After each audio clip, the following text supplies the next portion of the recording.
uno a uno de iones de hidrógeno y se realizan de esta forma todos los elementos que tenemos en la tabla periódica. Algo muy interesante de los iones de hidrógeno es que se forman en todas las soluciones acuosas por la disociación de la molécula de agua, es decir, en una solución acuosa la molécula de agua, H2O, nos dará un radical hidroxilo y un hidrogenión. Y eso es tan fácil o tan interesante, después vamos a ver por qué, porque si tenemos 5 millones de hidrogeniones en el cuerpo por disociación de la molécula de agua, en algún otro lado tendremos que tener 5 millones de oxidrilos. Así de fácil. Volveremos a ello posteriormente. En el cuerpo existe un pH de 7.0 dentro de las células. Y en un pH de 7.0, todas las reacciones químicas se producen en un estadio de normalidad, cristalino. Todo funciona como Dios manda. Cuando se altera ese pH, igual que cuando se altera la temperatura, nada funciona como tiene que funcionar. Si alteramos la temperatura, pues todas las reacciones químicas se producen entre 36 grados y medio y 37 grados y medio. Y ni por encima ni por debajo de estas temperaturas se producen las cosas como deben de ser.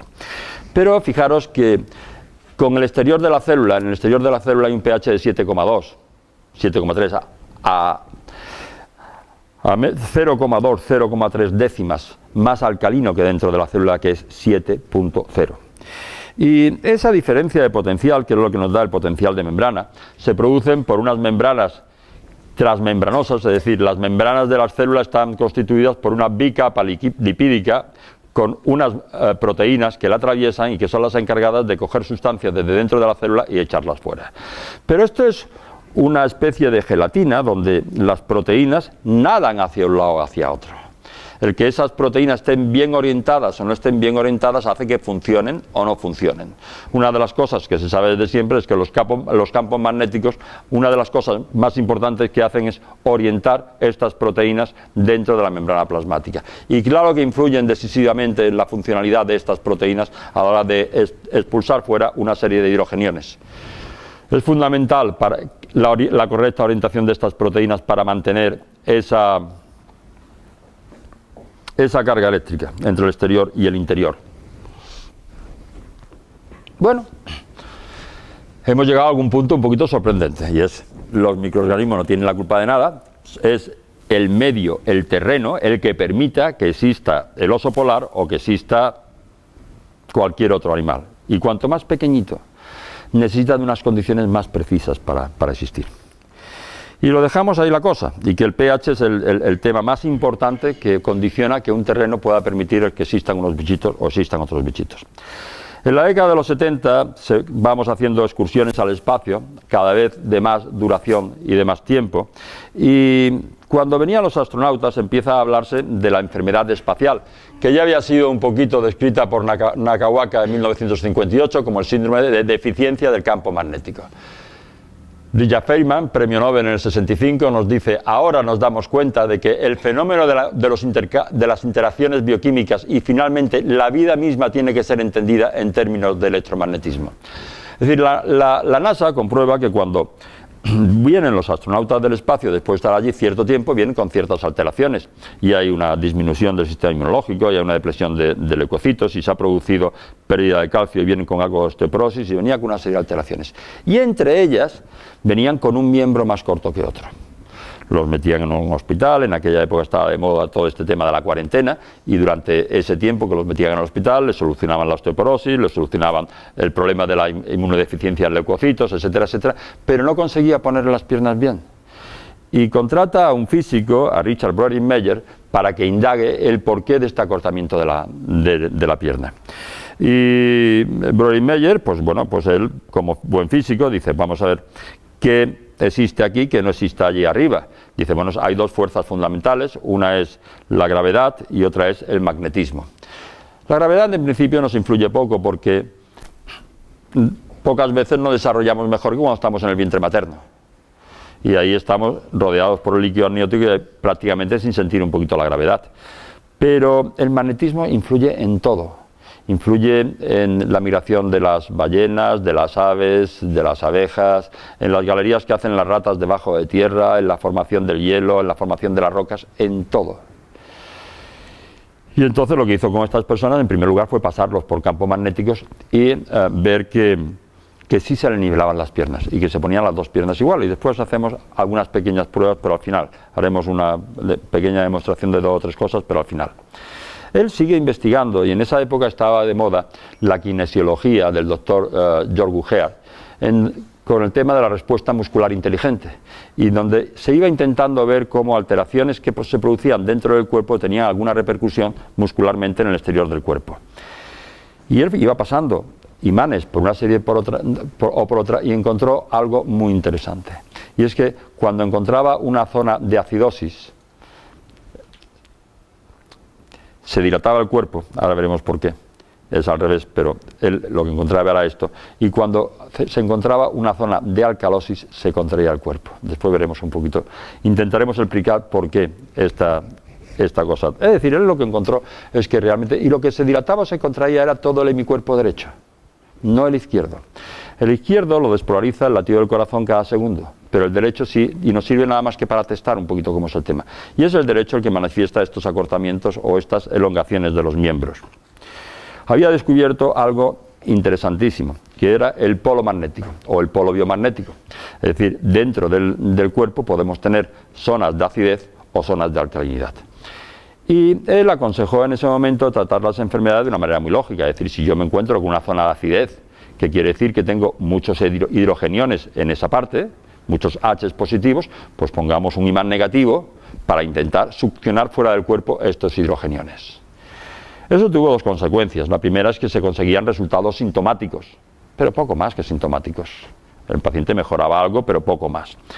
Y lo segundo es que propone tratar enfermedades sin medicamentos, solamente con imanes, y esto iba en contra de todo. Con lo cual, en principio le dicen que muchas gracias y que se busque más o menos la vida por otra parte.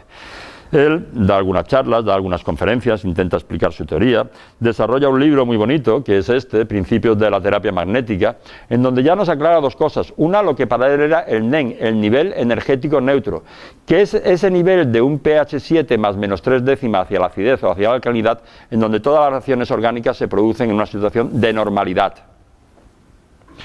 También nos decía que cuando ese pH variaba hacia la acidez, aparecían virus, y cuando variaba hacia la alcalinidad aparecían bacterias. Bueno, durante la década de los 70, el doctor Richard Breuermeyer estudió los efectos de la falta de gravedad y el magnetismo sobre los astronautas de la NASA, lo que le condujo a experimentar el equilibrar sus cuerpos con imanes. Afortunadamente consiguió pocos resultados, y en 1978 la Food and Drug Administration americana reconoce oficialmente que la aplicación de energía magnética no tiene ningún riesgo para la salud y acepta la utilización de esta con fines terapéuticos, porque no sé si actualmente nos daría el visto bueno con tanta facilidad. Bueno, Richard Breuermeyer empieza a colaborar con la Universidad de Medicina de Guadalajara a la hora de hacer una serie de cosas, y un día organiza un curso de terapia energética con la Sociedad de Medicinas Alternativas de Guadalajara, y a ese curso pues va el doctor Goid. El doctor Goid pues llega a su consulta y empieza a hacer lo mismo, a testar a los pacientes y ver dónde encontraba focos ácidos y focos alcalinos, y a poner imanes de una manera u otra sintomática, como le había explicado un poquito Breuermeyer. Y él nos cuenta de que había un día que iba un paciente con SIDA, que en aquella época había muchos, cada vez peor, era el marido de una enfermera, ya no sabía qué hacer. Y nos dice que un día iba paseando cerca de la Virgen de Guadalupe, que realmente allí le tienen una devoción que no es normal, y dice, vamos a ver, si en un paciente de enfermo de SIDA yo me encuentro siempre una zona de alcalosis, quiere decir OH negativos, oxidilos, en el timo, y me encuentro una zona de acidosis en el recto, hay hidrogeniones positivos, y esos hidrogeniones en las soluciones acuosas vienen siempre por la disociación del agua. Él dijo, esto es un polo biomagnético, esto es un par biomagnético. Tengo una carga negativa y una carga positiva con el mismo número de partículas elementales. Y se le ocurrió, diciendo, bueno, ya este paciente no puedo hacer mucho más con él, repeler esas cargas, es decir, poner aquí, si tengo OH negativo, pues un imán negativo para que la repeliera, y si en el resto tengo un imán positivo, pues un imán positivo para que la repela. El problema es que el paciente a la semana vino mejor, y a las 2 semanas vino mucho mejor, y en un tiempo récord de 3 o 4 semanas se cura. Y entonces tiene otros pacientes de SIDA que se enteran y vienen a verlo, y hacen lo mismo y se curan. Y llega un momento que llegó a tener 70 y tantos pacientes en tratamiento. No espero a esto, mucho antes, pues, ¿qué hace una persona cuando se encuentra en un tema como esto? Intentar comunicárselo a todo el mundo. Ahora veremos qué es lo que pasa. Es decir, el 10 de octubre del 98 se descubre el primer par biomagnético, que era el par timo-recto identificativo del SIDA. A partir de ahí se realiza el desarrollo de los demás pares biomagnéticos y el descubrimiento de diferentes pares. Él define el par biomagnético como el conjunto de cargas que identifican una patología y que está constituido por 2 cargas principales de polaridad opuesta, que se forman a expensas de la alteración fundamental del pH de los órganos que la soportan y que están en resonancia vibracional y energética. Y esto es muy importante. El mismo número de oxidrilos vamos a tener que el mismo que de hidrogeniones. Es decir, si nosotros en un par biomagnético intentamos enfrentar un polo positivo con otro negativo que no le corresponde, el paciente no nota nada, no se cura. Existe un polo positivo y negativo que tienen una resonancia vibracional y energética perfecta, y cuando los identifica y los enfrenta, se anulan y el paciente se cura. Y se cura de todo. ¿Qué hace una persona como este, que es un médico un poquito pues de pueblo o de barrio, normal y corriente, sin muchos medios, cuando se encuentra un descubrimiento de este tipo? Pues en primer lugar, ir a sus maestros y contárselo a sus maestros, y como natural se ríen de él. Y en segundo lugar, irse a las autoridades y decirle: mire, me he encontrado esto, me está pasando esto, ¿me quieren ayudar a comprobar si esto se puede ver en algún hospital, en algún sitio, si es cierto? Y se ríen de él. Y el doctor Goiz es muy cabezota, muy cabezota y muy especial, y muy cabezota. Y un día se encuentra con que la Fundación Rockefeller da un premio de $1 millón a la persona que sea capaz de encontrar un método diagnóstico que identifique enfermedades venéreas que estaban creciendo más de la cuenta. Él se presenta allí en la Sexta Avenida de Nueva York, presenta su estudio, se lo seleccionan para presentarlo en Ginebra, en la sede de la OMS. Y va a la sede de la OMS y presenta su estudio delante de 23 laboratorios. ¿Y saben lo que le dicen? Que la medicina tiene que costar dinero y que si no cuesta no vale.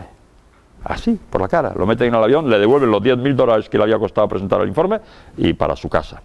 Bueno, la verdad es que ha estado detrás de todo el mundo para intentar que vean si su teoría es correcta o no es correcta. En el único sitio en donde se le ha hecho un pequeño estudio fue en la clínica de un compañero de Marbella, que es el doctor Ilú. No se dedica al par biomagnético, pero sí a algo muy interesante, que es al diagnóstico de las enfermedades mediante el microscopio de campo oscuro, que es un microscopio que ve la sangre en vivo.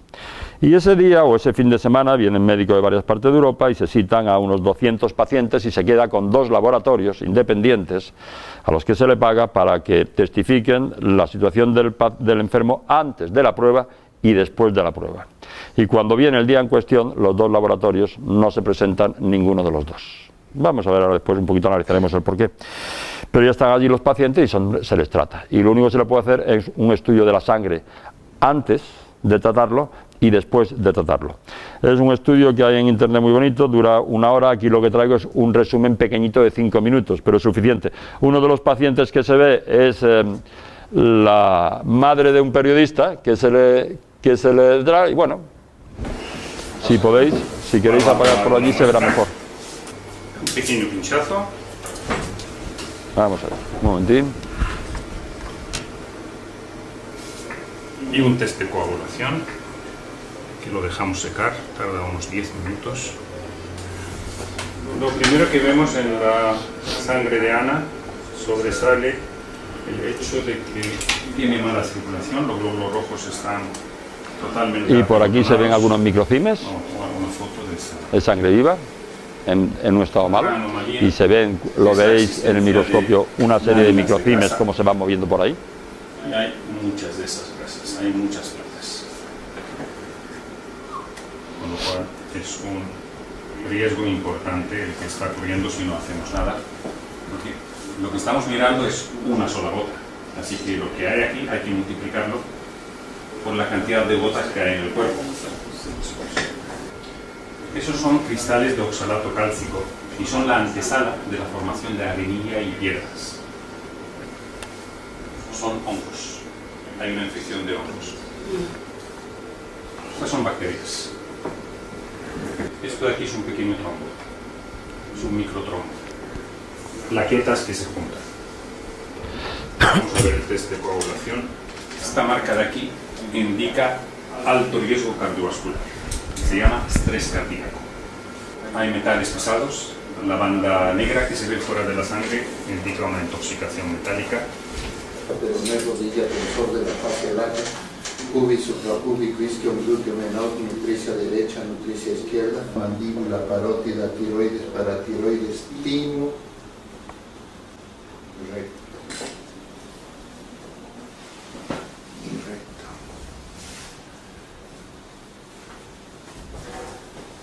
Mediastino, cardias, estómago, cabeza de páncreas, cuerpo de páncreas, muñeca, palma, índice, pleura, hígado, hepatitis A, B, C, D, E, G, cirrosis hepática.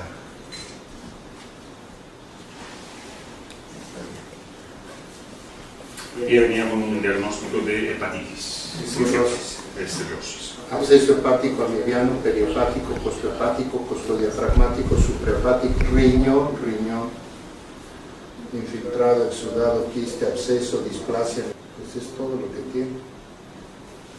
Tiene 3 patologías.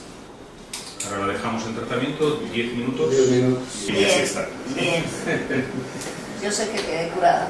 Qué bueno. ¿Tienes esa sensación? Qué bueno. Sí. Ya está. Repetimos lo mismo.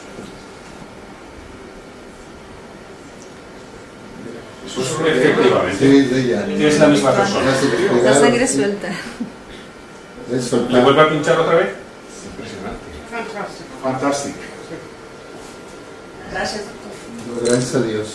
Gracias a Dios. Es O sea, es la misma sangre de la misma persona. la misma persona, 10 minutos después no, porque la entrevista ha tardado Más un se poco más. despegaron y el movimiento es... Pero además tiene una viveza, una vitalidad digna de una persona de 18 años. Si hubiera sido una paciente estándar, Sí. es decir, que hubiera venido a verme sin utilizar la técnica del Dr. Boyce, yo hubiera necesitado cerca de 8 suplementos para corregir los problemas que hemos visto. Para su Me imaginé hepatitis, cuando, claro. para su hepatitis, para su osteoporosis, para su mala circulación, para los trombos, para los hongos, para las bacterias. Tenía demasiados elementos fallidos. Pero ahora solo le quedan para las placas de grasa. Entonces, ahora solo le queda el tema de los trombos, que posiblemente para mañana de por sí hubiera desaparecido. Pero yo no corro ese riesgo y le mando una pastilla de magnesio. Su opinión ahora mismo, después de esto que está pasando. Mi opinión después de lo que está pasando es que deberíamos hacer un esfuerzo por conseguir nominar al Dr. Boyce para el premio Nobel, por ejemplo. No sé. ¿Veis los Es lo microcines? primero que se me ocurre. No sé si a ti se te ocurrió otra cosa. No, es lo que yo iba a preguntar, que lo del Nobel a usted, ¿cómo le suena, doctor Güey?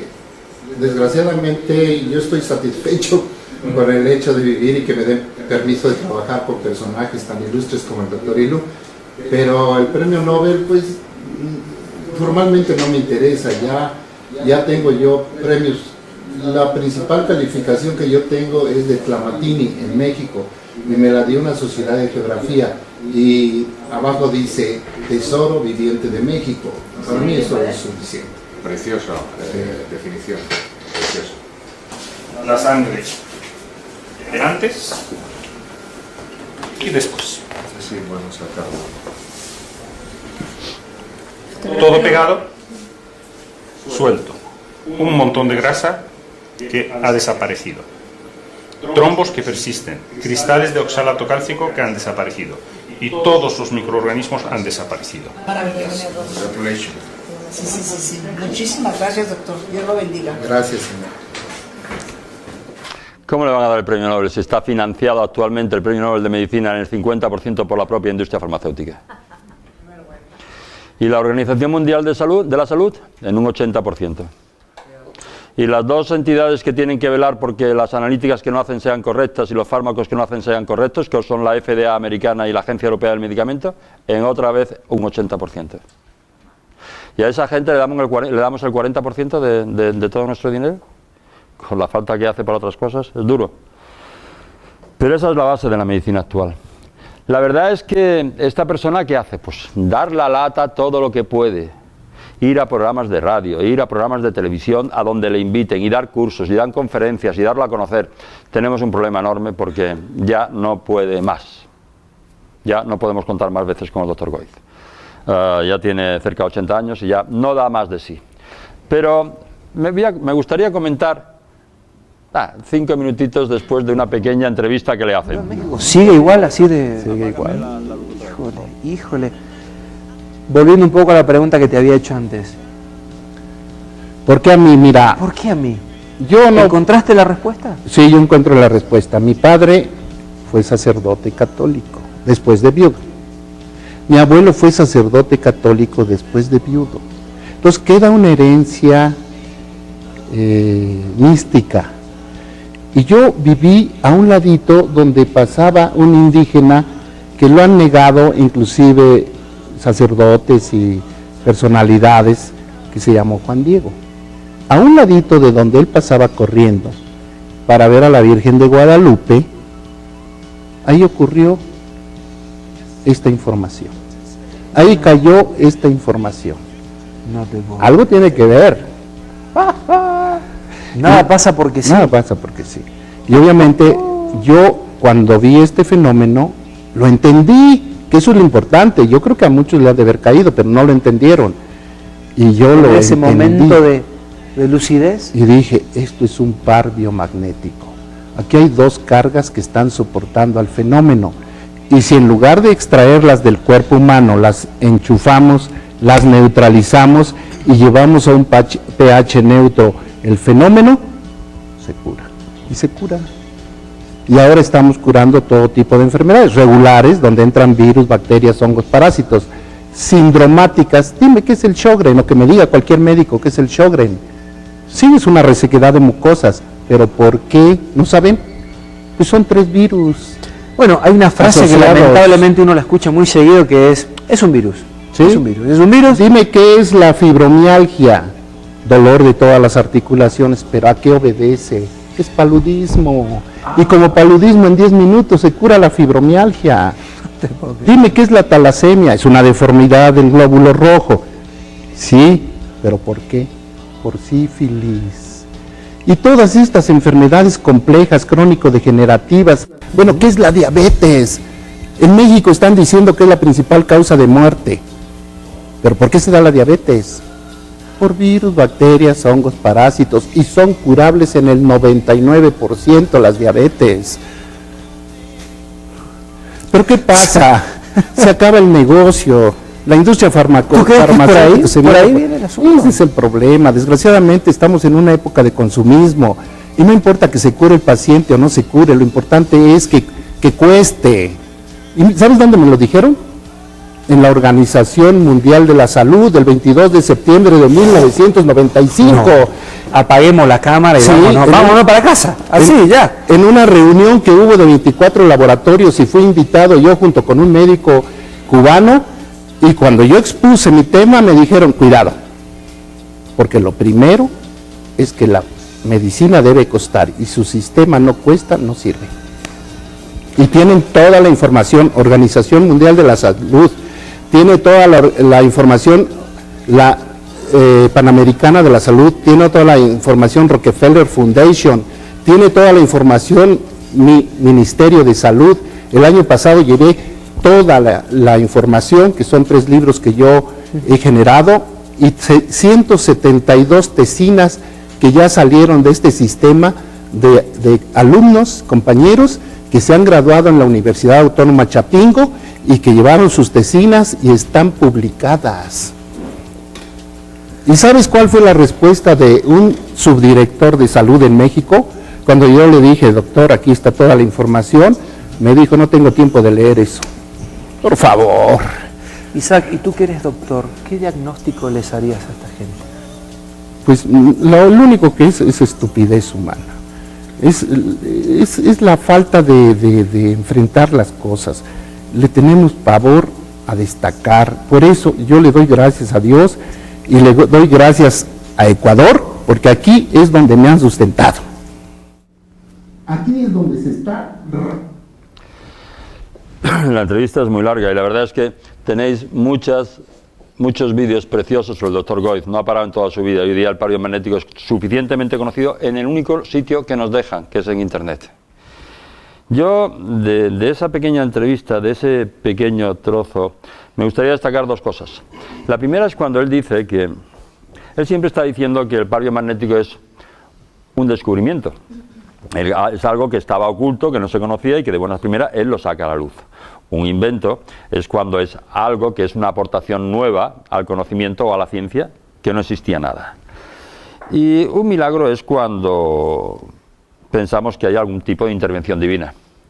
Y uno se pregunta, dice la industria farmacéutica que necesita aproximadamente, creo que son 1.000 millones de dólares para descubrir un fármaco que trata un síntoma de una enfermedad.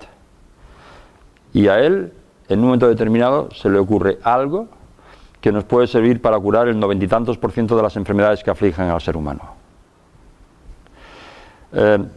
Recuerdo una conferencia de la catedrática de farmacología de aquí de la Autónoma de Barcelona, que ella decía que el único tratamiento que teníamos que iba contra la causa de la enfermedad eran los antibióticos, que todo lo demás sin excepción era sintomático, trataba síntomas. Y cualquiera de esos medicamentos sintomáticos. Estamos en una medicina que vive de la enfermedad. Uno es negocio cuando cae enfermo, deja de ser negocio cuando deja de estar enfermo.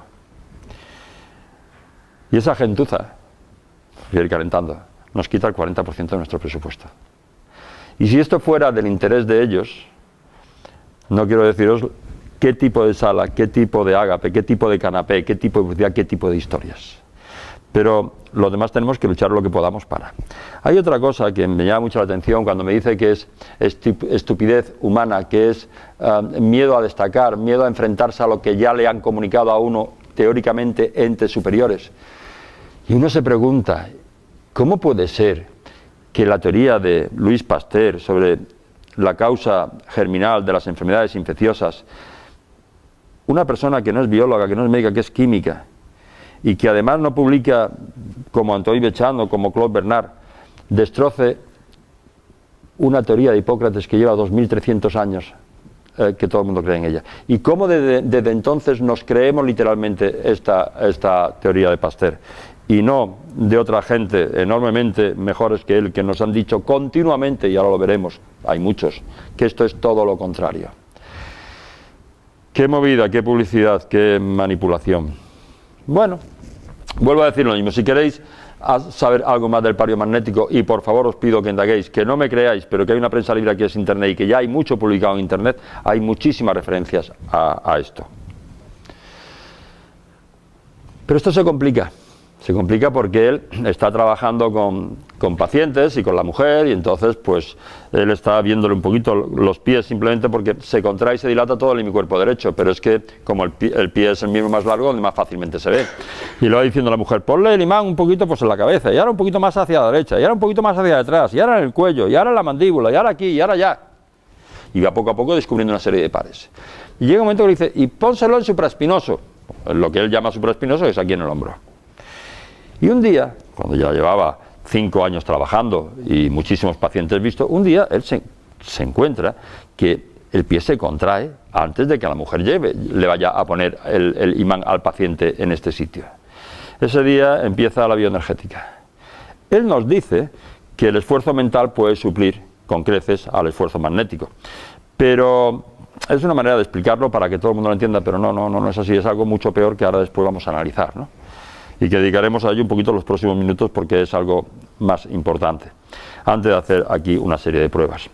Y 2 años después, en el 95, alguien se empeña que le trate a un familiar que está a miles de kilómetros en Italia desde México. Y lo trata porque ya se empeña a través de esa persona y esa persona se cura. Y desde entonces, y vamos a hacer también una pequeña demostración, aparece la teleenergética, los tratamientos a distancia. Y tanto una cosa como otra, pues una cosa que hacemos habitualmente todos los practicantes del pario magnético en cuanto llegamos ya a tener cierta evolución con el mismo. Lo veremos después.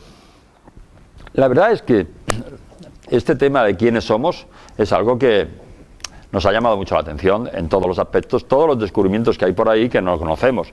Es decir, pues a nivel un poquito como especie, todo empieza quizás, y lo conocéis todo, con el experimento, yo creo, del centésimo mono, ¿no? El experimento del centésimo mono, pues yo creo que lo conocéis más o menos todo, entonces voy a resumirlo. Es en una isla de Japón, pues le echan una serie de boniatos, una fruta parecida al boniato, a los monos, y se lo echan en el fango, y los monos pues se pasan todo el día comiendo el boniato y escupiendo el fango, comiendo y escupiendo el barro, comiendo y escupiendo el barro. Y llega un día que a una mona se le ocurre ir al río, lavarlo y comérselo bien. Y entonces al día siguiente había 2 monas más o 3 monas más que aprenden, después otras 2 o 3, y todos los días había unas cuantas monas más que habían aprendido a lavar el boniato. Llega un día que hay un número crítico, una masa crítica de monos, 5 o un 6%, que habían aprendido a lavar el boniato. Al día siguiente todos los monos de la isla habían aprendido a hacer esto y lo hacían. Pero el problema no es que lo habían hecho en esta isla, sino que en islas vecinas que no habían tenido contacto con estos monos, le echaban el boniato al barro y ellos iban al agua, la lavaban y se la comían. Nos dice que hay una conciencia grupal, una conciencia de la especie, una conciencia que es de todos. Se ha comprobado que las bandadas de estorninos en el aire, o de sardinas, o de boquerones en el mar, cuando giran para un lado, no lo hace uno primero y los demás van después, no se ha comprobado que lo hacen todos al mismo tiempo. Si cogemos a una hormiga reina y la separamos kilómetros de su hormiguero, todas las demás hormigas siguen construyendo su hormiguero normal y corriente. Parece como si telepáticamente esa hormiga reina pudiera dar las instrucciones al resto del grupo de lo que tienen que hacer, pero si se mata a la hormiga reina, el hormiguero se detiene y ninguna hormiga sabe qué es lo que tiene que hacer. Hay una conciencia que es de todos, que es de la especie. A nivel individual, los experimentos que se han hecho con el ADN son preciosos. Desde la época del 90, en cuando Poponin tiene este experimento del ADN fantasma, en donde en una botella vacía, con unos cuantos fotones, mete un ADN y consigue que esos fotones se encuentra que se alinean en la misma forma que tiene el ADN. Y cómo saca el ADN y sin embargo los fotones siguen alineados. Que quiere decir que nuestro